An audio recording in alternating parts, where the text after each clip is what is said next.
একটা বাতি দুই জায়গা থেকে নিয়ন্ত্রণ করা যাবে। এক জায়গা থেকে অন করা যাবে, অপর জায়গা থেকে অফ করা যাবে, অর্থাৎ অন অফ দুই জায়গা থেকে আমরা করতে পারবো। এই জন্য আমরা নিয়েছি দুইটা 2A সুইচ। এই দেখতেছো বাতি, এই প্ল্যানেট ল্যাম্পটা আমরা দুই জায়গা থেকে নিয়ন্ত্রণ করতে পারবো। এই জন্য আমরা দুইটা 2A সুইচ লাগবে। এটা আছে 2A সুইচ, তিনটি টার্মিনাল এবং কিছু কেবল, একটা বাটন হোল্ডার। এখন আমরা তোমাদের সংযোগ করে দেখাবো কিভাবে 2A সুইচের সংযোগ।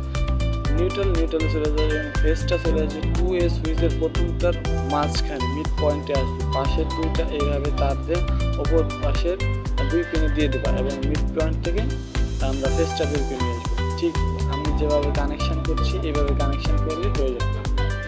এটাই হচ্ছে 2A সুইচের কানেকশান।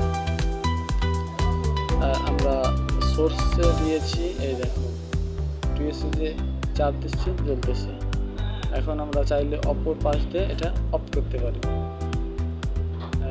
অফ করতেছি, আবার অন করতেছি, অফ করতেছি, অর্থাৎ আমরা দুই জায়গা থেকে এই 2A সুইচটাকে নিয়ন্ত্রণ করতে পারবো।